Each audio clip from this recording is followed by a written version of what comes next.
특별히 지난주 다루었던 이제 63장 15절부터 19절까지 말씀, 이 말씀을 제가 개인적으로 이렇게 계속 되새김질을 하면 할수록 지금 우리가 서 있는 이 시대의 모습이 아닌가라는 생각을 많이 하게 됐습니다. 주께서 베푸시던 간곡한 자비와 사랑이 내게 거쳤습니다. 주님의 그 열정과 능하신 행동을 지금 우리는 찾아볼 수가 없습니다. 제가 청년 시절을 보낼 때만 해도 그때 모이면 정말 하나님이 살아계신 것을 우리가 느낄 수가 있었고, 우리같이 보잘것없는 청년들에게도 열정과 능하신 행동을 보여주시는구나. 그래서 그때는 교회마다 성도들이 모이기만 하면 주님께서 베풀어 주셨던 간곡한 자비와 그 사랑을 간증하고 기뻐하고 높일 수가 있었습니다. 그런데 이제 2021년 지금 우리가 서 있는 시점에서는 과거처럼 생생하게 느껴지지 않는다는 것, 하나님 부재의 시대를 살고 있는 거죠. 분명히 하나님은 살아계시는 분이신데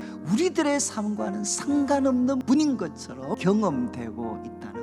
이런 상황 속에서 선지자는 어떻게 하는가? 하나님, 하늘을 찢어버리시고 우리 가운데 강림해 주십시오. 지금 우리는 어떠냐? 하나님 부재 시대를 살고 있는 것 같다는 거죠.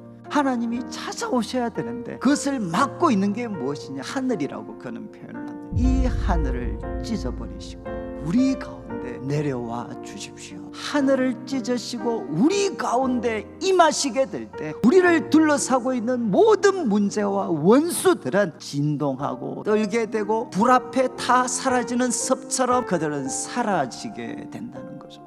원수들에게만 변동이 생기는 게 아니죠. 하나님의 백성들에게 놀라운 변화가 일어납니다. 하나님께서 하늘을 찢으시고 주의 백성들에게 임하시게 되면 그들의 상황이 마른 뼈와 같다 할지라도 극히 큰 하나님의 군대로 소생할 수가 있다는 것입니다.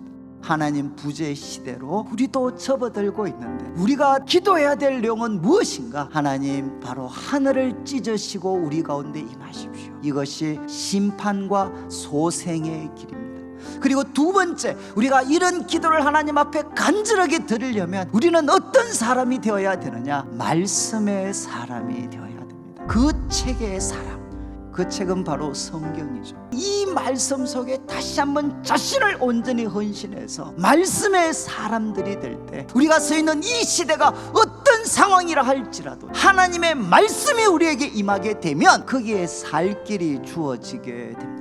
그리고 세 번째 제가 다루려고 하는 것은 바로 예수님을 통해 하늘이 열려지고 그리고 예수님을 믿는 자들에게도 무엇이 주어지게 되었느냐? 그 찢어진 하늘로 성령님께서 오셔서 주의 백성들 한 사람 한 사람에게 임하게 되는 사건이 일어나게 되었다는 거죠. 그러면 우리는 기도해야 되죠. 과거 바로 초대교회 성도들에게 임하셨던 성령님, 바로 나에게 우리 가운데 임하여 주시옵소서. 그리고 마지막 한 가지만 더 말씀을 드리려고 하는 것은 한국교회 하나님께서 놀라운 부흥을 주셨지만 우리가 하나님 앞에 범했던 큰 잘못 중에 하나는 아버지의 이름을 거룩히 여긴 것이 아니라 지도자들의 이름을 거룩히 여겼어요. 우리는 사람들을 높였어요. 하나님이 얼마나 이것을 싫어하셨는가 하는 것들을 뼈저리게 느낄 때가 있습니다.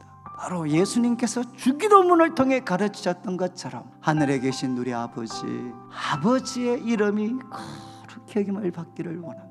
바로 이렇게 기도하며 살지 않고 인간 지도자의 이름을 거룩히 여기다가 교회가 이 혼란과 어려움 속에 직면해 있다고 저는 생각합니다.